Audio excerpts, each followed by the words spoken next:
Hello everyone, I am Damayanti. Welcome to my YouTube channel. ଏବେ ମୁଁ ଆଲୋଚନା କରିବି +3 4th ସେମିଷ୍ଟରର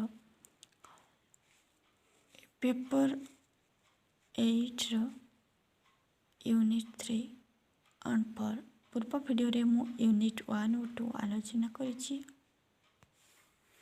ୟୁନିଟ୍ 3 ଓଡ଼ିଆ ଲୋକ କାହାଣୀର ସ୍ୱରୂପ ଓ ପ୍ରକାରଭେଦ। କ୍ୱେଶ୍ଚିନ୍ ନମ୍ବର 1, ଓଡ଼ିଆ ଲୋକ କାହାଣୀର ଅର୍ଥ ଓ ବୈଶିଷ୍ଟ୍ୟ ପ୍ରତିପାଦନ କର। ମନୋରଞ୍ଜନକୁ ଆଖି ଆଗରେ ରଖି ଲୋକ କାହାଣୀର ସୃଷ୍ଟି। ଲୋକ କାହାଣୀ ହିଁ ପରବର୍ତ୍ତୀ ପର୍ଯ୍ୟାୟରେ ଆଧୁନିକ କ୍ଷୁଦ୍ର ଗଳ୍ପ ନାମରେ ନାମିତ। ଲୋକ କାହାଣୀ ଲୋକ ଜୀବନର ମନୋଜ୍ଞ ପରିପ୍ରକାଶ। ଜୀବନର ବାସ୍ତବ ରେଖାଚିତ୍ର ଏଥିରେ ପ୍ରତିପାଦିତ। ଲୋକ କାହାଣୀର କୌଣସି ନିର୍ଦ୍ଦିଷ୍ଟ ଶୈଳୀ ନାହିଁ। ସମୟ ଏବଂ କଥକଙ୍କ ଅନୁଯାୟୀ ରେଖାଚିତ୍ର ଏଥିରେ ପ୍ରତିପାଦିତ। ଲୋକ କାହାଣୀର କୌଣସି ନିର୍ଦ୍ଦିଷ୍ଟ ଶୈଳୀ ନାହିଁ।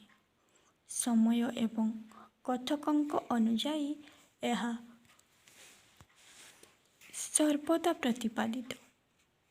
ଲୋକ କାହାଣୀର କୌଣସି ନିର୍ଦ୍ଦିଷ୍ଟ ଶୈଳୀ ନାହିଁ। ସମୟ ଏବଂ କଥକଙ୍କ ଅନୁଯାୟୀ ଏହା ସର୍ବଦା ପରିବର୍ତ୍ତନଶୀଳ। ନିର୍ଦ୍ଦିଷ୍ଟ ଭୌଗୋଳିକ ଅବସ୍ଥିତି ମଧ୍ୟରେ ଏହା ସୀମାବଦ୍ଧ ନୁହେଁ। ପୃଥିବୀ ପୃଷ୍ଠରେ ବସବାସ କରୁଥିବା ପଶୁପକ୍ଷୀ ସଜୀବ ନିର୍ଜୀବ ସମସ୍ତେ ଏହାର ଚରିତ୍ର ହୋଇପାରନ୍ତି। ଲୋକ କାହାଣୀ ମଧ୍ୟରେ ବାସ୍ତବତା ଅପେକ୍ଷା କାଳ୍ପନିକତା ଓ ଅଲୌକିକତାର ପ୍ରସଙ୍ଗ ଅଧିକ ଭାବରେ ବର୍ଣ୍ଣିତ। କାହାଣୀକୁ ମନଛୁଆଁ ଓ ଜୀବନ୍ତ କରିବା ପାଇଁ କାହାଣୀ ମଧ୍ୟରେ ବିଭିନ୍ନ ଗୀତ ଓ ଢଗର ଆଶ୍ରୟ ନିଆଯାଇଥାଏ। ଉତ୍କଳର ସାମାଜିକ ପରମ୍ପରା ଓ ଚଳଣି ମଧ୍ୟରେ ଲୋକଗୀତର ଯେପରି ଚାହିଦା ରହିଛି, ଅନୁରୂପ ଭାବରେ ଲୋକ କାହାଣୀ ଏକ ବିଶେଷ ମୂଲ୍ୟ ଗ୍ରହଣ କରିଛି। ପରିଶ୍ରମ କରି କରି ମଣିଷ ଥକି ପଡ଼ିଲା ବେଳେ ଚାହେଁ କିଛି ମନୋରଞ୍ଜନ। ଗୀତ ଯେପରି ମନକୁ ସାମୟିକ ଭାବେ ଆନନ୍ଦ ପ୍ରଦାନ କରିଥାଏ, ଅନୁରୂପ ଭାବରେ କାହାଣୀ ମଧ୍ୟ ମନୋରଞ୍ଜନ ଉପାଦାନ। ଲୋକ କାହାଣୀର ରୋମାଞ୍ଚକ ଓ ଅବାସ୍ତବତା ବର୍ଣ୍ଣିତ ଥିଲେ ହିଁ ଏହା ଶୁଣିବାକୁ ଆନନ୍ଦଦାୟକ। ଅଧିକାଂଶ ସ୍ଥଳରେ ଲୋକ ଜୀବନର ଚିତ୍ର, ଭାବ ଓ ଚିନ୍ତାଧାରାର ଅପୂର୍ବ ସମନ୍ୱୟ ଘଟିଥାଏ। କୌଣସି ନିର୍ଦ୍ଦିଷ୍ଟ ବ୍ୟକ୍ତି ଏହାର ସ୍ରଷ୍ଟା ନୁହନ୍ତି। ଲୋକ କାହାଣୀ ଓ ଲୋକଗଳ୍ପ କାହାର ବ୍ୟକ୍ତିଗତ ସମ୍ପତ୍ତି ନୁହେଁ। ଏହା ଏକ ବନ୍ୟ ଫସଲ, ବହୁ ଜନଙ୍କର କୀର୍ତ୍ତି। କେଉଁ ସ୍ରଷ୍ଟା କେଉଁ ଅଂଶକୁ କାହାଣୀରେ ଯୋଗ କରିଛି, ତାହା କଳ୍ପନା କରିବା କଷ୍ଟସାଧ୍ୟ। ଏହାର ଗତି ଅବିରତ, ଆଗକୁ ଆଗକୁ ମାଡ଼ି ଚାଲିବା ଲୋକ କାହାଣୀର ଉଦ୍ଦେଶ୍ୟ। ଜଣେ କୁହେ ଆଉ ଜଣେ ଶୁଣେ। ଏହିପରି ଭାବରେ ଲୋକ କାହାଣୀର ଧାରା କାନରୁ କାନକୁ ଗତି କରି ସଂସାର ସାରା ଭ୍ରମଣ କରିଥାଏ। ଲୋକ ହୃଦୟର ବିହାରର ଭୂମି ଭାବେ ଲୋକ କାହାଣୀ ପରିଚିତ। ଏହାର କୌଣସି ନିର୍ଦ୍ଦିଷ୍ଟ ବର୍ଗର ଶ୍ରୋତା ନଥାନ୍ତି। ସବୁ ବର୍ଗର ଶ୍ରୋତା ପାଇଁ ଏହି କାହାଣୀ ଲୋକପ୍ରିୟତା ହାସଲ କରିଛି। ସାଧାରଣ ଜନତାଙ୍କ ଠାରୁ ଆରମ୍ଭ କରି ପଣ୍ଡିତ ବିଦଗ୍ଧ ବ୍ୟକ୍ତିମାନଙ୍କ ପାଇଁ ଲୋକ କାହାଣୀ ଉଦ୍ଦିଷ୍ଟ। ମନର ମନ, ମୁଖର ମୁଖ ଏହାର ଗତି ଆଉ ପ୍ରଗତି। ଯୁଗ ଯୁଗ ଧରି ଲୋକ ସାଧାରଣ ଜୀବନ ଜିଜ୍ଞାସା, ରୂପ ଓ ରୂପ ପିପାସାକୁ ଏହା ଚରିତାର୍ଥ କରିଥିଲା। ଲୋକ କାହାଣୀର ସୃଷ୍ଟିରେ ପ୍ରାଚୀନତର ରଙ୍ଗ ଲାଗିଥିଲେ ମଧ୍ୟ ଏହା ଅନେକ ସମୟରେ ନୂଆ ନୂଆ ଲାଗେ। ମଣିଷର କାହାଣୀ ଶୁଣାଏ, ସମାଜର କଥା କହେ, ସୁଖ ଓ ଦୁଃଖ ମୁହୂର୍ତ୍ତରେ କଥାକୁ ଅତି ରଞ୍ଜିତ ଭାବେ ପ୍ରକାଶ କରିଥାଏ। ଲୋକ କାହାଣୀର ଜନ୍ମ ରହସ୍ୟ ଏବେ ବି ରହସ୍ୟାବୃତ। ଏହାର ଆଦ୍ୟ ରୂପ ଏବେ ମଧ୍ୟ ଅସ୍ପଷ୍ଟ। ଜନ୍ମ ଜାତକ ଏବେ ବି ଅଜଣା। ନୂତନ ପିଢ଼ିର ଶ୍ରୋତା ଓ ପୁରାତନ ପିଢ଼ି ମଧ୍ୟରେ ଏହା ସଂଯୋଗ ସେତୁ। କ୍ୱେଶ୍ଚନ ନମ୍ବର 2, ଓଡ଼ିଆ ଲୋକ କାହାଣୀର ଜନ୍ମ ଜାତକ ସହ ଏହାର କ୍ରମ ବିକାଶ ସମ୍ପର୍କରେ ବିସ୍ତୃତ ବିବରଣୀ ପ୍ରଦାନ କର। ବିଶ୍ୱର ପ୍ରତ୍ୟେକ ଦେଶର ସାହିତ୍ୟରେ ନିଜସ୍ୱ ଲୋକ କାହାଣୀ ବିଦ୍ୟମାନ।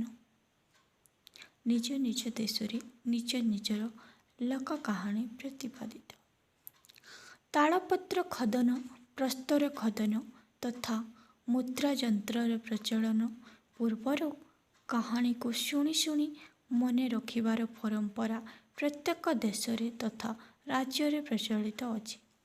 ଯେତେବେଳେ ତାଳପତ୍ର କିମ୍ବା କୌଣସି ମୁଦ୍ରଣ ଯନ୍ତ୍ର ଦ୍ୱାରା ଲୋକ କାହାଣୀ ଲେଖାଯାଇ ପାରିନଥିଲା, ତା ପୂର୍ବରୁ ଲୋକମାନେ କ'ଣ କରୁଥିଲେ ନା ଶୁଣି ଶୁଣି ଲୋକ କାହାଣୀକୁ ମନେ ରଖୁଥିଲେ। ମଣିଷ ଜାତିର ସୃଷ୍ଟି ଓ ଚେତନାର ବିକାଶ ଦିଗରେ ଲୋକ କାହାଣୀର ଅବଦାନ ଅବିସ୍ମରଣୀୟ। ସେହି କାହାଣୀ ମଧ୍ୟରେ ସ୍ଥାନ ପାଇଛି ମଣିଷ ଜୀବନର ରେଖାଚିତ୍ର। ନିଛକ ଜୀବନ୍ତ ବାସ୍ତବଧର୍ମୀ ରୂପରେ ଶ୍ରୋତା ମନକୁ ଆକର୍ଷିତ କରିବା ସହ ମନୋରଞ୍ଜନର ଖୋରାକ ଯୋଗାଇଥାଏ ଲୋକ କାହାଣୀ। ସାହିତ୍ୟର ସମସ୍ତ ବିଭାଗଠାରୁ କାହାଣୀ ବୟୋଜ୍ୟେଷ୍ଠ। ସମୟ ଅତୀତ ଯେତେ ପୁରାତନ ହେଲେ ମଧ୍ୟ କାହାଣୀ ସର୍ବଦା ନିତ୍ୟ ନୂତନ ରୂପେ ପରିକଳ୍ପିତ। ଅତୀତର କାହାଣୀ ହିଁ ଆଧୁନିକ ମନୁଷ୍ୟକୁ ସଚେତନ କରିବାରେ ସାହାଯ୍ୟ କରିଛି। କାହାଣୀ ଯେତେ ପୁରୁଣା ହେଲେ ମଧ୍ୟ ମଣିଷ ହୃଦୟରେ ଗଭୀର ପ୍ରଭାବ ବିସ୍ତାର କରିଛି। ପ୍ରାଚୀନ ଆଦିମ ମଣିଷ ନଗ୍ନ ଅବସ୍ଥାରେ ଜଙ୍ଗଲରେ ବୁଲୁଥିଲା। ଭୋକ ହେଲେ ଗଛର ଫଳକୁ ଆହାର କରୁଥିଲା। ଶୋଷ ହେଲେ ଝରଣା ପାଣିକୁ ପିଇ ତୃଷ୍ଣା ନିବାରଣ କରୁଥିଲା। ବର୍ଷା, ଶୀତ, କାକର ଖରା, ଜହ୍ନ ରାତିର କିରଣ, ସୁଲୁସୁଲିଆ ପବନ ତା ମନ ମଧ୍ୟରେ ଆବେଗ ସୃଷ୍ଟି କରୁଥିଲା। ଭୟ, ବିସ୍ମୟ, ସୁଖ ଦୁଃଖକୁ ସମୟ କ୍ରମେ ତା ଚିନ୍ତାଧାରାକୁ ପ୍ରବେଶ କଲା। ଧୀରେ ଧୀରେ ତାର ମାନସିକତା ବିକଶିତ ହେବାକୁ ଲାଗିଲା। ମନର ଭାବନାକୁ ମଧ୍ୟ ସେ ପ୍ରକାଶ କରିବାକୁ ସମର୍ଥ ହେଲା।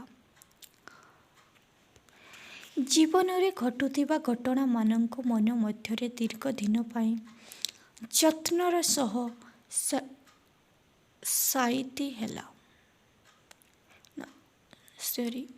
ସାଇତି ରଖିବାକୁ ଚେଷ୍ଟା କଲା। ସଫଳ ବି ହେଲା। ଏ ଘଟଣା ହିଁ ପରବର୍ତ୍ତୀ ସମୟରେ ଗଳ୍ପ ବା କାହାଣୀ ପର୍ଯ୍ୟବଭୁକ୍ତ ହେଲା। ମଣିଷ ସମାଜର ଉନ୍ନତି ସଙ୍ଗେ ସଙ୍ଗେ ଯେଉଁ ଲୋକଗଳ୍ପ ତଥା ଲୋକ କାହାଣୀ ଅଜା ଆଈଙ୍କ ଅଦୃଶ୍ୟ ଫେରିରେ ସାଇତା ହୋଇଥିଲା, ତାହା ଧୀରେ ଧୀରେ ଉନ୍ମୋଚନ ହେବାକୁ ଲାଗିଲା। ସବିଶେଷ ବିବରଣୀରୁ ସନ୍ଧାନ ମିଳେ ଗ୍ରୀସ୍ ଦେଶରୁ ହିଁ ଲୋକ କାହାଣୀ ସୃଷ୍ଟି। ଏଇଟା ସର୍ଟ କ୍ୱେଶ୍ଚନରେ ମଧ୍ୟ ପଡ଼େ, କେଉଁ ଦେଶରୁ ଲୋକ କାହାଣୀ ସୃଷ୍ଟି? ନା, ଗ୍ରୀସ୍ ଦେଶରୁ। ମନେ ରଖିଥିବେ। ଆଦିମ ମଣିଷ ନିଜର ମନୋଭାବକୁ ବ୍ୟକ୍ତ କରିପାରେ। ପଥର ଖୋଦିତ କରି ଚିତ୍ର ମାଧ୍ୟମରେ ଦର୍ଶାଇବା। ସେହି ସାଙ୍କେତିକ ଚିତ୍ର ସମୟର ପରିବର୍ତ୍ତନରେ ଭାଷାରେ ରୂପାନ୍ତରିତ ହେଲା। ସୃଷ୍ଟିର ନାନା ଘାତ ପ୍ରତିଘାତ, ଦୁର୍ବଳତା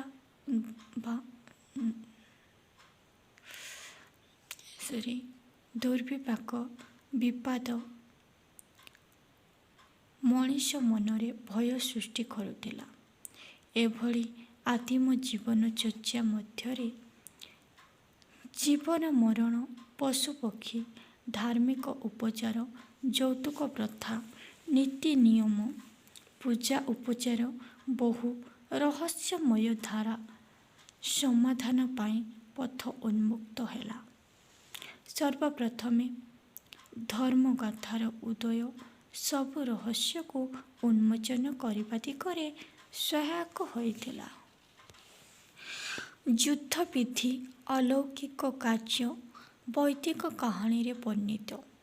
ଏଥିରେ ଦେବମାନଙ୍କର ଗୁଣଗାନ କରିବା ସହ ଭକ୍ତି ମାର୍ଗର ପଥ ଉନ୍ମୁକ୍ତ କରାଯାଇଥିଲା। ଜର୍ମାନ ଦାର୍ଶନିକ ମାର୍କସ୍ ମୁଲାରଙ୍କ ମତରେ ବେଦର କାହାଣୀ ବେଦଠାରୁ ପ୍ରାଚୀନତର। ବେଦର ରଚିତ ହେବା ଆଗରୁ ଏହା ଲୋକମୁଖରେ ପ୍ରଚଳିତ ଥିଲା। ବେଦକର୍ତ୍ତା ଉକ୍ତ କାହାଣୀମାନ ସଂଗ୍ରହ କରି ବେଦରେ ବଶୀଭୂତ ହେଲେ। ଉତ୍କଳୀୟ ଧାର୍ମିକ ପରିବେଶ ଓ ପରମ୍ପରା ଭିତ୍ତିରେ ଜହ୍ନି ଓଷା ଓ ଗୁରୁତ୍ୱ ସର୍ବାଗ୍ରେ। ଜହ୍ନି ଓଷାରେ ବର୍ଣ୍ଣିତ ଅଛି ବୃନ୍ଦାବତୀକୁ ଭକ୍ତି ମାର୍ଗରେ ପୂଜା ଅର୍ଚ୍ଚନା କରି କୁମାରୀ ରାଧା ଦୂରବ୍ୟାଧି କୁଷ୍ଠରୋଗରୁ ଆରୋଗ୍ୟ ହୋଇଥିଲେ। ବୁଦ୍ଧିମାନ ଦେବତା ଶୁଣ୍ଡି ଉପରେ ତୁଷ୍ଟ ହୋଇ ତାଙ୍କୁ ଏହି ଦୁରାରୋଗ୍ୟରୁ ଆରୋଗ୍ୟ କରିଥିଲେ। ବୈଦିକ କାହାଣୀରେ ବର୍ଣ୍ଣିତ ଅଛି ଯେ କକ୍ଷୀବାନଙ୍କ କନ୍ୟା କୁଷ୍ଠରୋଗରେ ରୋଗାକ୍ରାନ୍ତ ହୋଇଥିବାରୁ ବିବାହ କରି ନ ପାରି ନିଜର ପିତୃଗୃହରେ କୁମାରୀ ଅବସ୍ଥାରେ ରହିବାକୁ ବାଧ୍ୟ ହୋଇଥିଲେ। ପରବର୍ତ୍ତୀ ସମୟରେ ଅଶ୍ୱିନୀ କୁମାର ଦ୍ୱୟଙ୍କୁ ପ୍ରାର୍ଥନା କରିବା ଫଳରେ ସେମାନଙ୍କ ଦୟାରୁ ସେ ରୋଗରୁ ମୁକ୍ତ ହେଲେ। ଋଗ୍ବେଦରେ ବର୍ଣ୍ଣିତ ଅଛି ଯେ ସୋନଶେବମ୍ ବରୁଣଙ୍କୁ ପ୍ରାର୍ଥନା କରିବା ବିଷୟ। ବୈଦିକ ଯୁଗ ପରେ ବେଦରେ ଥିବା ଏହି ସାମାନ୍ୟ ସଂକେତ ଉପନିଷଦ ଯୁଗରେ ଏକ ବୃହତ୍ ତଥା ରୋମାଞ୍ଚକର କାହାଣୀ ଭାବେ ରୂପ ନେଲା। ଯଥା ରାଜା ହରିଶ୍ଚନ୍ଦ୍ର ଥିଲେ ଅପୁତ୍ରିକ। ପୁତ୍ରଟିଏ ଲାଭ କରିବା ପାଇଁ ସେ ବରୁଣ ରାଜାଙ୍କୁ ପ୍ରାର୍ଥନା କରିଥିଲେ। ବରୁଣ ରାଜା ହରିଶ୍ଚନ୍ଦ୍ରଙ୍କ ଭକ୍ତିରେ ପ୍ରୀତ ହେବାରୁ ରୋହିତକୁ ବରୁଣ ହସ୍ତରେ ଅର୍ପଣ କରିବା କଥା, କିନ୍ତୁ ହରିଶ୍ଚନ୍ଦ୍ର ରୋହିତଙ୍କୁ ବରୁଣଙ୍କୁ ହସ୍ତାନ୍ତର କଲେ ନାହିଁ। ଫଳରେ ବରୁଣ ବାରମ୍ବାର ଆସି ଫେରିବାରୁ ରୋହିତ ରାଜପ୍ରସାଦ ତ୍ୟାଗ କରି ବଣକୁ ପଳାଇଗଲେ। ବୈଦିକ କାହାଣୀର ଆଦି ପର୍ବରେ ନିଶା ମଙ୍ଗଳବାର ଅନ୍ୟତମ। କାହାଣୀରୁ ଜଣାଯାଏ ଦୁଃଶାହ ରାଜାଙ୍କ ପୁତ୍ରମାନେ କୌଣସି ଏକ ଅପରାଧର କାରାରୁଦ୍ଧ ହୋଇଥିବାରୁ ତାଙ୍କର ରାଜ୍ୟ ଅରାଜକ ହେଲା। ଅନ୍ୟ ଏକ ବୈଦିକ କାହାଣୀରେ ଉଲ୍ଲେଖ ଅଛି ଶିବ ପାର୍ବତୀଙ୍କୁ ପୂଜାରେ ସନ୍ତୁଷ୍ଟ କରି ଚନ୍ଦ୍ରମୁଖୀ ପୁତ୍ର ସନ୍ତାନ ଲାଭ କରିଛନ୍ତି। ବୈଦିକ କାହାଣୀକୁ ଭିତ୍ତି କରି ଓଡ଼ିଆ ଓଷାବ୍ରତର ସାମଞ୍ଜସ୍ୟ ରହିଛି ତାହା ନୁହେଁ। ଏଭଳି ଅନେକ ବୈଦିକ କାହାଣୀକୁ ଭିତ୍ତି କରି ଓଡ଼ିଶାର ପୁରପଲ୍ଲୀରେ ବିଭିନ୍ନ ପ୍ରକାରର ଓଷାବ୍ରତ ବାରମାସୀ ପାଳନ କରାଯାଇଛି। ଉପସଂହାରରେ କହିବାକୁ ଗଲେ ଓଡ଼ିଆ ଲୋକକାହାଣୀ ସର୍ବପ୍ରାଚୀନ ଓ ସର୍ବପୁରାତନ। ଏହାର ଉତ୍ପତ୍ତି ଓ କ୍ରମ ବିକାଶରେ ପ୍ରକୃତି, ବେଦ, ଶାସ୍ତ୍ର, ଦର୍ଶନ ଅବଦାନ ବିସ୍ମରଣୀୟ। କ୍ୱେଶ୍ଚନ୍ ନମ୍ବର 3 ଲୋକକାହାଣୀର ପରିସର ଓ ପ୍ରକାରଭେଦ ଉପରେ ଆଲୋଚନା କର। लोक कहानी सृष्टि इतिहासर जनक नाम उल्लेख नथिले भी यह साहित्यर श्रेष्ठ संपद। ଏହି କାହାଣୀ ଅଜଣା ହେଲେ ହିଁ ଏହା ଗୋଟିଏ ଦିନରେ ସୃଷ୍ଟି ହୋଇନାହିଁ। ଏହାର ଭିତ୍ତିଭୂମି ଅତ୍ୟନ୍ତ ଶକ୍ତିଶାଳୀ ଓ ଭାବଗର୍ଭକ। ଏହା 7 ଭାଗରେ ବିଭକ୍ତ। 1 ପୌରାଣିକ କାହାଣୀ। ଉତ୍କଳୀୟ କାହାଣୀ ସ୍ରଷ୍ଟାମାନେ ପୌରାଣିକ ବିଷୟବସ୍ତୁର କାହାଣୀକୁ ପ୍ରାଧାନ୍ୟ ଦେଇ ଆସିଛନ୍ତି। ଜନମାନସଙ୍କ ହୃଦୟରେ ଭକ୍ତିର ଭାବ ପ୍ରକାଶ କରିବା ଉଦ୍ଦେଶ୍ୟରେ ଏପରି ହୋଇଥିବା ଅନୁମାନ କରାଯାଏ। ବ୍ୟକ୍ତି ଚରିତ୍ର ଚାରିତ୍ରିକ ସ୍ଖଳନକୁ ରୋକିବା ଏବଂ ତାଙ୍କ ଭକ୍ତି ମାର୍ଗରେ ଚାଲିବାର ନୈତିକ ଶିକ୍ଷା ମଧ୍ୟ ପ୍ରଦାନ କରାଯାଇଥାଏ। 2 ଅଶାବ୍ରତ କଥା। ଉତ୍କଳୀୟ ଜନଜୀବନ ପରିସରର ମଧ୍ୟରେ ଅଶାବ୍ରତରେ ପ୍ରମୁଖ ଭୂମିକା ରହିଛି। ପ୍ରତ୍ୟେକ ଅଶା ବା ବ୍ରତର ଲକ୍ଷ୍ୟ ଉଦ୍ଦେଶ୍ୟ ଭିନ୍ନ ଭିନ୍ନ ଅଟେ। ସାଧାରଣ ଜନତା ନିଜର ମାନସିକତା ପୂରଣ ପାଇଁ ଏହି ଧର୍ମୀୟ ପନ୍ଥାକୁ ଅନୁସରଣ କରିଥାନ୍ତି। ପୁରୁଷ ଓ ସ୍ତ୍ରୀ ନିର୍ବିଶେଷରେ ଅଶାବ୍ରତ ପାଳନ କରୁଥିବାର ଦୃଷ୍ଟାନ୍ତ ଏହି ଧର୍ମୀୟ ପନ୍ଥୀମାନଙ୍କୁ ଅନୁସରଣ କରିଥାନ୍ତି। ସନ୍ଥ ଓ ଭକ୍ତ କାହାଣୀ। ଯୁଗେ ଯୁଗେ ସନ୍ଥ ଏବଂ ସାଧୁମାନେ ଜନମାନସକୁ ସୁଉପଦେଶ ଦେଇଥାନ୍ତି। ଈଶ୍ୱର ପ୍ରାପ୍ତିର ମାର୍ଗ ଉନ୍ମୋଚନ କରାଇ ଆସ୍ତିକ ହେବାକୁ ପ୍ରବର୍ତ୍ତାଇଥାନ୍ତି। ଓଡ଼ିଆ ଲୋକ କାହାଣୀ ମଧ୍ୟରେ ସନ୍ଥ ଓ ଭକ୍ତମାନଙ୍କର ଅଲୌକିକ କାହାଣୀ ଶୁଣିବାକୁ ମିଳିଥାଏ। ପରବର୍ତ୍ତୀ ସମୟରେ ଭକ୍ତ ଓ ସନ୍ଥମାନଙ୍କ ଜୀବନୀ ବୃତ୍ତାନ୍ତକୁ ନେଇ ଅନେକ ରୋଚକ କାହାଣୀ ବର୍ଣ୍ଣନା କରାଯାଇଛି। ନେକ୍ସଟ କିମ୍ବଦନ୍ତୀମୂଳକ କାହାଣୀ। ଏହା ପ୍ରାମାଣିକ ସତ୍ୟ ଏବଂ କଳ୍ପନାର ପାଟବତା ଉପରେ ଆଧାରିତ। କିମ୍ବଦନ୍ତୀ ଯେ କପୋଳକଳ୍ପିତ ମନଗଢ଼ା ଏ ଧାରଣା ସମ୍ପୂର୍ଣ୍ଣ ଭୁଲ। କଳ୍ପନାର ଚଉହଦି ମଧ୍ୟରେ ସତ୍ୟ ଲୁଚି ରହିଥାଏ। ନୀଳକଣ୍ଠ ଦାସଙ୍କ ମତରେ କିମ୍ବଦନ୍ତୀ ମଜ୍ଜାରୁ ସତ୍ୟ କେବେ ମରେ ନାହିଁ।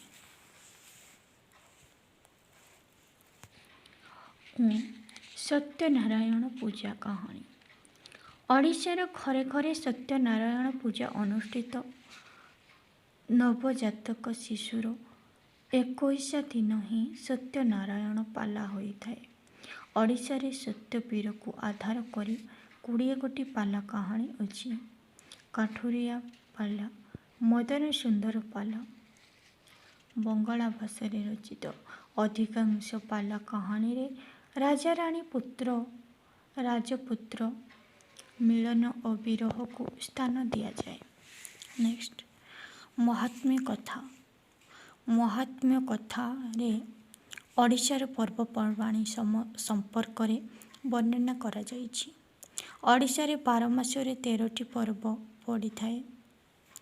ଆଷାଢ଼, କାର୍ତ୍ତିକ, ମାଘ, ବୈଶାଖ ମାସ ପ୍ରଭୃତିକୁ ଧର୍ମ ମାସ ବୋଲି ନାମିତ କରାଯାଇଛି। ଏହି ମାସମାନଙ୍କରେ ଯୁଦ୍ଧପୂତ ଭାବେ ପ୍ରାତଃ ସ୍ନାନ, ହବିଷ୍ୟ ପାଳନ ମହାପୁଣ୍ୟ ହୁଏ ବୋଲି ବିଶ୍ୱାସ ଅଛି। ଦାନ କଲେ ମହାପୁଣ୍ୟ ହୁଏ। ନେକ୍ସଟ ଲୌକିକ କାହାଣୀ। ଲୌକିକ କିମ୍ବଦନ୍ତୀମୂଳକ କାହାଣୀ ମଧ୍ୟରେ 9 ଭାଗ ଲୌକିକ କଥା ବର୍ଣ୍ଣିତ କରାଯାଇଛି। ଦେବତା, ଅସୁର, ଭୂତ, ପ୍ରେତ, ଉପଦେଶାତ୍ମକ କାହାଣୀ, କଟୁଆଳ ପୁଅ, ରାଜା ପୁଅ ଇତ୍ୟାଦିଙ୍କ ପ୍ରସଙ୍ଗ ଏଥିରେ ଚମତ୍କାର ଭାବେ ବର୍ଣ୍ଣିତ। ୟୁନିଟ୍ 4 କ୍ୱେଶ୍ଚନ ନମ୍ବର 1 ଓଡ଼ିଆ ଲୋକନାଟକର ଧାରା ଓ ଇତିହାସ ସମ୍ପର୍କରେ ଆଲୋଚନା କର। ସାହିତ୍ୟର ଅନ୍ୟାନ୍ୟ ବିଭବ ପରି ଲୋକନାଟ୍ୟର ପରମ୍ପରା ଓଡ଼ିଆ ସାହିତ୍ୟକୁ ରୁଦ୍ଧିମନ୍ତ କରିଛି। ଆଧୁନିକ ନାଟ୍ୟ ପରମ୍ପରା ପ୍ରତି ଲୋକନାଟକର ଅବଦାନ ଅତୁଳନୀୟ। କର୍ମଜୀବୀ ମଣିଷ ତାର ଶ୍ରମର ଲାଘବ ପାଇଁ ଅବସର ଖୋଜି ବସେ। ଅବସର ସମୟରେ ମନରେ ଖୁସି ଆଣିବା ପାଇଁ ବିଭିନ୍ନ ମନୋରଞ୍ଜନର ଆବଶ୍ୟକତା ଆଶା କରିଥାଏ। ସମସ୍ତ ମନୋରଞ୍ଜନ ମାଧ୍ୟମ ମଧ୍ୟରୁ ନାଟକ ଅନ୍ୟତମ। ଲୋକନାଟକ ସାମାଜିକ ପରମ୍ପରା ମଧ୍ୟରେ ଜୀବନରେ ମୂଳଦୁଆ କହିଲେ କିଛି ଭୁଲ ହେବ ନାହିଁ। ଏହାର ଜନ୍ମ ଜାତକ ସମ୍ପର୍କରେ କୌଣସି ତଥ୍ୟ ନାହିଁ। ଏହା ଗୋଟିଏ ଦିନରେ କିମ୍ବା ଗୋଟିଏ ବର୍ଷରେ ସୃଷ୍ଟି ହୋଇନାହିଁ। ଲୋକନାଟକ ସୃଷ୍ଟି ହେବା ପାଇଁ ବର୍ଷ ବର୍ଷ ସମୟକୁ ଅପେକ୍ଷା କରିବାକୁ ପଡ଼ିଛି। ଲୋକନାଟକ ସୃଷ୍ଟି କରିବା ସମ୍ପର୍କରେ ବିଭିନ୍ନ ପ୍ରସଙ୍ଗ ଶୁଣିବାକୁ ମିଳିଥାଏ। ବାସ୍ତବରେ ଓଡ଼ିଆ ସାହିତ୍ୟର ଇତିହାସକୁ ଅନୁଧ୍ୟାନ କଲେ ଦେଖାଯାଏ ଯେ ଆଧୁନିକ ନାଟକ ଊନବିଂଶ ଶତାବ୍ଦୀରେ ସୃଷ୍ଟି ହେଲା। କିନ୍ତୁ ଏ ସମୟରେ ବହୁ ବର୍ଷ ପୂର୍ବରୁ ଓଡ଼ିଆ ଲୋକନାଟକ ତାର ସ୍ଥିତି ପ୍ରତିଷ୍ଠା କରିପାରିଥିଲା। ଏହି ଲୋକନାଟକରେ ନାଚ ଗୀତ ଅଭିନୟ ଅପୂର୍ବ ସମନ୍ୱୟ ରହିଥାଏ। ଉତ୍କଳର ପୁରପଲ୍ଲୀରେ ଅଭିନୀତ ହେଉଥିବା ପଲ୍ଲୀ ପ୍ରାଣ ନାଟକ ଗୁଡ଼ିକରେ ଅଭିନୟ ପରିସର ଯେତିକି ବ୍ୟାପକ, ପରିମାଣରେ ସେତିକି ବିଶାଳ ଅଟନ୍ତି। ଏହା ଇତିହାସକୁ ଲକ୍ଷ୍ୟ କଲେ ଦେଖାଯାଏ ଓଡ଼ିଆ ଭାଷାରେ ଯଥାର୍ଥରେ କୁହାଯାଇଛି ଅତି ବେହା ନାଚେ। ଆର୍ଯ୍ୟମାନେ ଏ ଦେଶରେ ପ୍ରବେଶ କରିବା ପୂର୍ବରୁ ଯେଉଁମାନେ ଏଠାରେ ବସବାସ କରୁଥିଲେ ସେମାନେ କହିଛନ୍ତି ସେମାନେ ଥିଲେ ଏ ମାଟିର ଆଦି ମାନବ। ପ୍ରକୃତି କୋଳରେ ନାଚି ନାଚି ବୁଲି ବୁଲି ମହା ଆନନ୍ଦରେ ସମୟ ଅତିବାହିତ କରିଛନ୍ତି। ନାଚ ପ୍ରତ୍ୟେକ ଜୀବନର ପ୍ରବୃତ୍ତି, ଭାବପ୍ରବଣତା, ତାର ଆଙ୍ଗିକ ପରିପ୍ରକାଶ, ତାର ଆତ୍ମାର ସ୍ୱାଭାବିକ ଆଚରଣ। କଥା କହିବା, ଚିତ୍ର ଆଙ୍କିବା ପୂର୍ବରୁ ଆଦିମ ମଣିଷ ପ୍ରଥମତଃ ନାଚିବା ଆରମ୍ଭ କରିଛି। ପ୍ରାକୃତିକ ଜଙ୍ଗଲର ମଧ୍ୟରେ ସେ ବସବାସ କରିବା ଫଳରେ ବାରିପାତ ଜହ୍ନ କିରଣର ଖରା, କାକର ଶୀତ ତାଙ୍କୁ ଆନନ୍ଦ ପ୍ରଦାନ କରିବା ସହ ଭୟଭୀତ ମଧ୍ୟ କରାଯାଇଛି। ଏପରି ଅବସ୍ଥାରେ ତାର ଭାବବେଗକୁ ପ୍ରକାଶ କରିବା ପାଇଁ ତଥା ଏଥିରୁ ରକ୍ଷା ପାଇବା ପାଇଁ ମନରେ ଆନନ୍ଦ ଭରିଦେବା ପାଇଁ ତାଳ ଛନ୍ଦ ନଥିବା ନାଚ ଆରମ୍ଭ କରିଛି। ତେଣୁ ନାଟକର ପ୍ରାଥମିକ ସୂଚନା ଏଥିରୁ ମିଳୁଥିବା ଆଶା କରାଯାଇଥାଏ। ଧାର୍ମିକ ଭାବନାର ଲୋକନାଟକର ସୃଷ୍ଟି ବୋଲି ବିଶିଷ୍ଟ ଆଲୋଚକମାନେ ମତ ପୋଷଣ କରିଛନ୍ତି। ନିଜର ଜୀବନଚର୍ଯ୍ୟାର ଆଧାରରେ ସେ ଅଦୃଶ୍ୟ ଶକ୍ତିକୁ ମନ ମଧ୍ୟରେ ଭକ୍ତି କରୁଥିଲା। ତାକୁ ସୁଖୀ କରିବା ଆଳରେ ଆତ୍ମବିନୋଦନ ପାଇଁ ଭାବରେ ମଜ୍ଜି ରହୁଥିଲା। ସୁଖରେ ସମୟ ଅତିବାହିତ କରିବା ପାଇଁ ତା ମନରେ ବ୍ୟାକୁଳତା ପ୍ରକାଶ ପାଉଥିଲା। ଏହି ବ୍ୟାକୁଳତା ମଧ୍ୟରେ ପ୍ରେମ, ଉଚ୍ଛ୍ୱାସ, କରୁଣା, ଘୃଣା, ଈର୍ଷା ସକଳ ଶକ୍ତିମାନର କବଳରୁ ନିଜକୁ ତଥା ଆତ୍ମୀୟ ସ୍ୱଜନମାନଙ୍କୁ ରକ୍ଷା କରିବା ପାଇଁ ବିଭିନ୍ନ ଦୃଶ୍ୟ ଓ ଅଭିନୟ ମାଧ୍ୟମରେ ନିଜର ମନୋଭାବକୁ ବ୍ୟକ୍ତ କରୁଥିଲା। ଗ୍ରୀସ୍ ଓ ଇଂଲଣ୍ଡ ଦେଶରେ, ଭାରତରେ ମଧ୍ୟ ପ୍ରତ୍ୟେକ ଧର୍ମାନୁଷ୍ଠାନ ସହିତ ନାଟକର ସମ୍ପର୍କ ଅତି ନିବିଡ଼। ଲୋକନାଟକ ଇତିହାସକୁ ଲକ୍ଷ୍ୟ କଲେ ଅତୀତର ସାମରିକ କଳା ଯୁଦ୍ଧର ଗାଥା ଦେଖିବାକୁ ମିଳେ। ଅତୀତରେ ସାମରିକ ପରମ୍ପରା ଓ ବୀରତ୍ୱପୂର୍ଣ୍ଣ ଯୁଦ୍ଧଶାୟୀ ଓଡ଼ିଆ ପାଇକମାନେ ନିଜର ମାଟିରେ ପାଦ ଦେବା ସମୟରେ ସେହି ଯୋଦ୍ଧା ବୀରମାନଙ୍କୁ ସ୍ୱାଗତ ସମ୍ବର୍ଦ୍ଧନା ପ୍ରଦାନ କରାଯାଉଥିଲା। ସେମାନଙ୍କୁ ଉତ୍ସାହିତ ଓ ଆମୋଦିତ କରିବା ଉଦ୍ଦେଶ୍ୟରେ ନୃତ୍ୟ ଗୀତର ଆୟୋଜନ କରାଯାଉଥିଲା। ବିଭିନ୍ନ ପୁରାଣର କଥାବସ୍ତୁକୁ ନେଇ ତନ୍ମଧ୍ୟରୁ ଯୁଦ୍ଧର ବୃତ୍ତାନ୍ତ ଉପରେ ଗୁରୁତ୍ୱ ପ୍ରଦାନ କରାଯାଇଥିଲା। ଅତୀତର ସେହି ଗୁରୁତ୍ୱପୂର୍ଣ୍ଣ ସମୟର କୀର୍ତ୍ତିର କଳା ଅପସରି ନାହିଁ। ଖୋର୍ଦ୍ଧା, ଢେଙ୍କାନାଳ ଆଦି ସ୍ଥାନମାନଙ୍କରେ ପାଇକ ଆଖଡ଼ା ଦୃଶ୍ୟ ଦେଖିବାକୁ ମିଳେ। କୃଷି ସଭ୍ୟତା। ଭାରତ ଏକ କୃଷି ପ୍ରଧାନ ଦେଶ।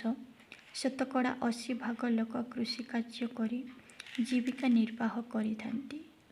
କୃଷି କାର୍ଯ୍ୟ କରିବା ସମୟରେ ତଥା ଫସଲ ଅମଳ କରିବା ସମୟରେ ଆନନ୍ଦ ଉଲ୍ଲାସରେ ମାତିଥାନ୍ତି। ଏହି ଆନନ୍ଦର ଭାବକୁ ପ୍ରକାଶ କରିବା ପାଇଁ ସେମାନେ ବିଭିନ୍ନ ଅଙ୍ଗଭଙ୍ଗୀ ଦ୍ୱାରା ନୃତ୍ୟ ପ୍ରଦର୍ଶନ କରିଥାନ୍ତି। ଗ୍ରାମୀଣ ଜନତା ଅକୁଣ୍ଠ ଚିତ୍ତରେ ସାହାଯ୍ୟ ସହଯୋଗ କରିଥାନ୍ତି। ଓଡ଼ିଶାରେ ନିର୍ମାଣ ହୋଇଥିବା ବିଭିନ୍ନ ମନ୍ଦିର ଗାତ୍ରରେ ଉତ୍କଳୀୟ କାରୁକାର୍ଯ୍ୟ ଦେଖିବାକୁ ମିଳେ। ଉତ୍କଳକୁ ଉତ୍କୃଷ୍ଟ କଳାର ଦେଶ ବୋଲି ଅଭିହିତ କରାଯାଇଥାଏ। କଳା ସ୍ଥାପତ୍ୟ ବିଦ୍ୟାରେ ଭାରତବର୍ଷରେ ଉତ୍କଳର ଶୀର୍ଷ ସ୍ଥାନ ଅଧିକାର କରିଥିଲା।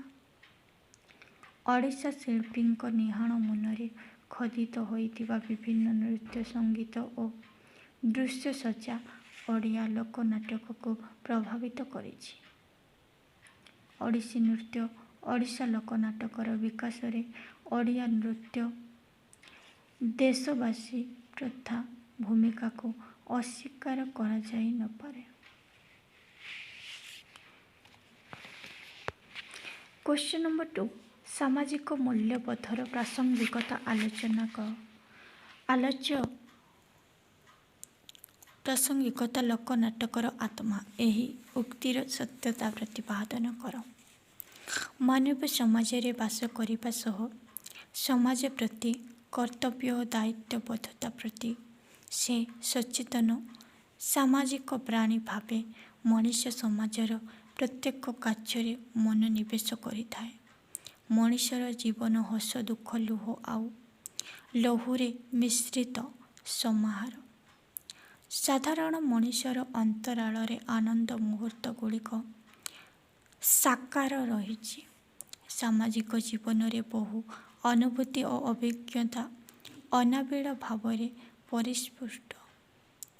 ବ୍ୟକ୍ତି ବିଶେଷର ଚିନ୍ତା ଚେତନା ଯେତେବେଳେ ସମାଜମୁଖୀ ହୋଇ ଉଠେ, ଜୀବନର ବହୁବିଧ ପରିବର୍ତ୍ତନ ସମ୍ପର୍କରେ ମନନଧର୍ମୀ ଆଉ ବିଶ୍ଳେଷଣରେ ନିମଗ୍ନ ହୋଇଥାଏ।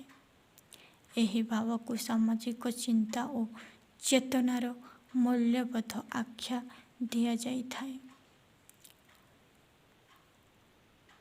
ଚୈତନ୍ୟ ବିନ୍ଦୁ ହେଉଛି ମନର ସ୍ଥିତିସ୍ଥାପକତାର ଗତି ଓ ପ୍ରଗତିର ନିୟାମକ।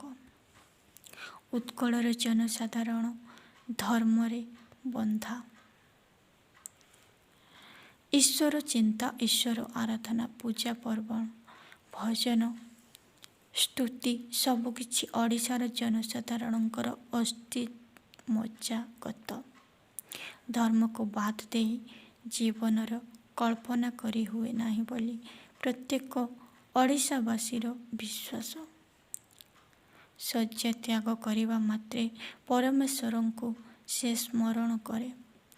ଦିନଟି କିପରି ସୁଖରେ ଅତିବାହିତ ହେବ ତାହା ହିଁ ସେ ଜଣାଏ। ଦୈନନ୍ଦିନ କାର୍ଯ୍ୟକଳାପକୁ ବିଶ୍ଳେଷଣ କରି ଈଶ୍ୱରଙ୍କ କୃପାରେ ସଫଳତା ଲାଭ କରିଥିଲେ। କୃତଜ୍ଞତା ତାହାର ଶିରୋନ୍ନତ କରିଥାଏ। ସମାଜର ପ୍ରତ୍ୟେକ ଶ୍ରେଣୀର ମନୁଷ୍ୟର ଚରିତ୍ର ଲୋକନାଟକରେ ଆତ୍ମପ୍ରକାଶ କରିଛି। ସେମାନଙ୍କର ପ୍ରତ୍ୟେକ ଦିଗର କାର୍ଯ୍ୟକଳାପ ଲୋକନାଟ୍ୟରେ ରୂପାୟିତ। ସମାଜରେ ବସବାସ କରୁଥିବା ବିଭିନ୍ନ ଜାତି, ବିଭିନ୍ନ ସମ୍ପ୍ରଦାୟର କାର୍ଯ୍ୟବିଧି ଏଥିରେ ସ୍ଥାନ ପାଇଥାଏ। ଲୋକନାଟକ ଜାତିଭେଦକୁ ଅସ୍ୱୀକାର କରିଛି। ଲୋକନାଟକର ଚରିତ୍ରମାନଙ୍କ ମଧ୍ୟରେ ବ୍ରାହ୍ମଣ, ବୃଦ୍ଧା, ଚୌକିଦାର, ହରିଜନ ସବୁ ଶ୍ରେଣୀର ଚରିତ୍ରମାନଙ୍କୁ ଦେଖିବାକୁ ମିଳିଥାଏ। ସେଥିପାଇଁ ଲୋକନାଟ୍ୟ କେବଳ ଏକମାତ୍ର ଜାତି, ମାନବ ଜାତି ଉପରେ ହିଁ ବିଶ୍ୱାସ କରେ ଲୋକନାଟ୍ୟ। ଏହି କ୍ରମରେ ଗୋପାଳ ଦାସ ତାଙ୍କ ରଙ୍ଗସଭାରେ ଚୌକିଦାର କାର୍ଯ୍ୟ ସମ୍ପର୍କରେ ସୁନ୍ଦର ଭାବରେ ଅବତାରଣ କରିଛନ୍ତି। ଯଥା, ଏତେ ରାତିରେ ବାହାରେ ଚୌକିଦାର ହେ, 3 ଦିନ ହେଲା ମୋତେ କରିଛି ଜ୍ୱର। ଦେହ ଖରାପ ହେଉ କିମ୍ବା ଜ୍ୱର ହେଉ, କର୍ତ୍ତବ୍ୟ ସମ୍ପାଦନ କରିବାକୁ ଚୌକିଦାର ବାଧ୍ୟ ଅଟେ। ତା'ର ଦୁଃଖ ବୁଝିବାକୁ କେହି ନାହାନ୍ତି। ସେପରି ଧବାମାନଙ୍କ କାର୍ଯ୍ୟ ସମ୍ପର୍କରେ ଗୋପାଳ ଦାସ ସୁନ୍ଦର ଭାବରେ ବର୍ଣ୍ଣନା କରିଛନ୍ତି। ରଜକ ହେଲା ବାହାର, ରଜକ ହେଲା ବାହାର, 3 ଦିନ ହେଲା ତୁଠ ପଡ଼ିଅଛି। ହୋଇକିଲ ରଙ୍ଗିଆ ବୋହୂ, ମୋ ଘରୁ ନହିଲୁ ବାହାର। ଏହିପରି ଅନେକ ଏ ପ୍ରକାରର ସାମାଜିକ ସଚେତନତା ସୃଷ୍ଟି କରି କୁପଥଗାମୀ ବିପଥଗାମୀ ଜନସାଧାରଣଙ୍କୁ ସତର୍କ କରିଦେବା ପାଇଁ ସହାୟକ କରିଛି। ଲୋକନାଟକରେ ରାଜତନ୍ତ୍ରର ପରିଚୟ ମିଳିଥାଏ। ରାଜାଙ୍କର ବିଳାସ ବେଶନ, ଖାଦ୍ୟ, ଅଳଙ୍କାର ଓ ବେଶ ପୋଷାକରେ ମଧ୍ୟ ଏହି ସୂଚନା ମିଳିଥାଏ। ଏଠାରେ ଭିକାରୀ ନାରାୟଣଙ୍କର ଦ୍ୱାରା ରଚିତ ଚନ୍ଦ୍ରାବତୀ ହରଣ ସୁଆଙ୍ଗରେ ଦୁର୍ଯ୍ୟୋଧନଙ୍କ ଆଗମନ କାଳୀନ ଚିତ୍ର ପ୍ରଦାନ କରାଯାଇଛି।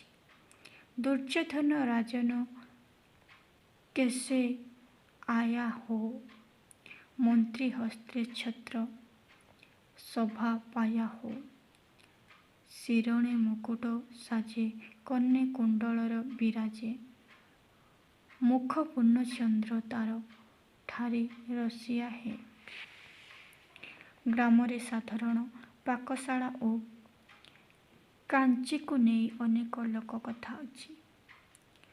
ଅଭାବୀ ଦରିଦ୍ର ମଣିଷଙ୍କ ପ୍ରିୟ ଖାଦ୍ୟ କାଞ୍ଚି ଓ ପଖାଳ। ଏଥିରେ ମସଲା ତେଲ ପ୍ରାୟତଃ ଆବଶ୍ୟକ ନଥାଏ। ସେଥିପାଇଁ କୁହାଯାଏ, ଧନ ଧନ୍ୟରେ କାଞ୍ଚି, ତୋର ଋଣ କିଏ ପାରିବ ଶୁଝି।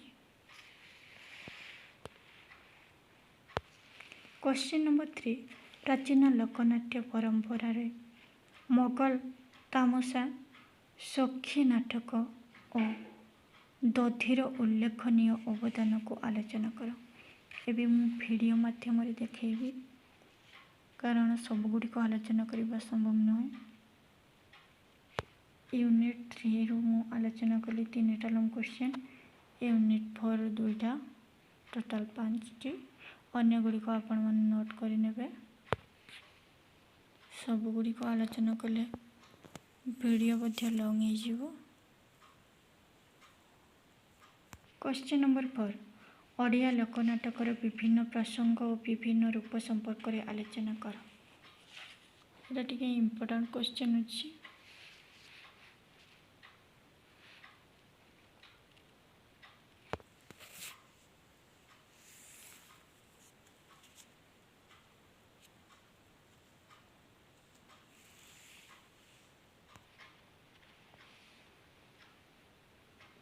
କ୍ୱେଶ୍ଚନ୍ ନମ୍ବର 5, ଲୋକନାଟକ ମଧ୍ୟରେ ଲୀଳାର ଅବଦାନ ଅତ୍ୟନ୍ତ ଗୁରୁତ୍ୱପୂର୍ଣ୍ଣ। ଆଲୋଚନା କର।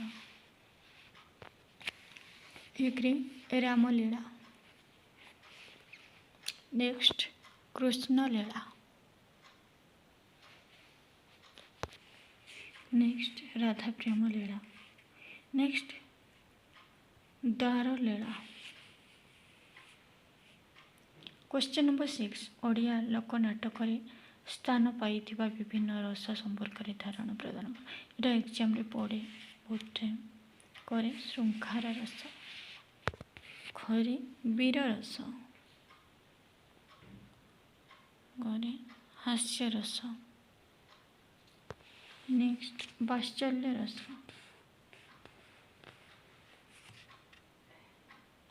ନେକ୍ସଟ କରୁଣ ରସ। କ୍ୱେଶ୍ଚନ୍ ନମ୍ବର 7, ଓଡ଼ିଆ ଲୋକନାଟକର ପରିସର ଓ ସ୍ୱରୂପ ସମ୍ପର୍କରେ ଆଲୋଚନା କର। 1, ପ୍ରାକୃତିକ ପ୍ରଭାବ। ପଏଣ୍ଟ ନମ୍ବର 1,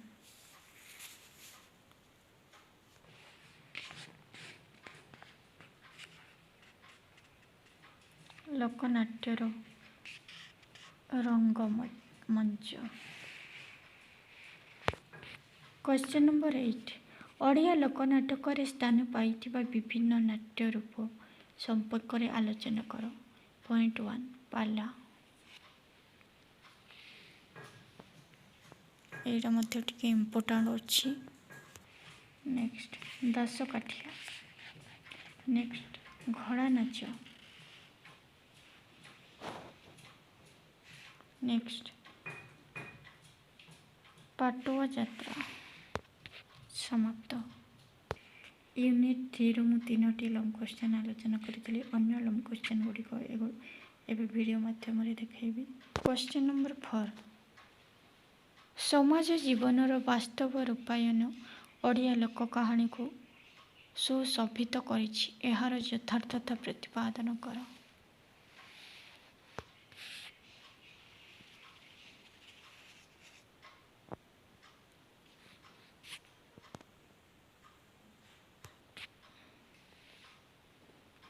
क्वेश्चन नंबर 5 लोक कहानीर स्वरूप और प्रकार भेद संपर्क आलोचना कर। यहाँ टे इम्पोर्टाट अच्छी। लोक कहानीर उत्स।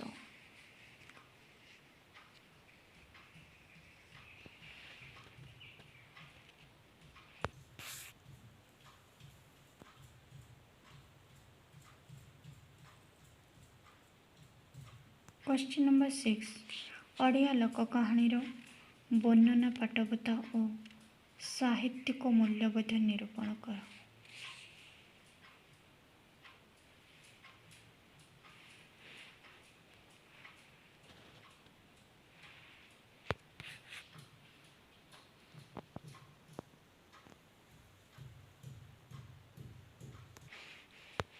क्वेश्चन नंबर 7 उत्कलर ऐतिह्य परंपरा और लोक संस्कृति लोक कहानीर बाहक आलोचना कर।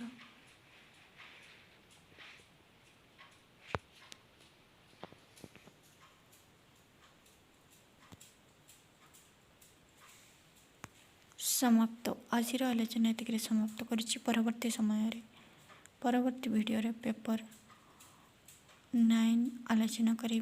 नमस्कार।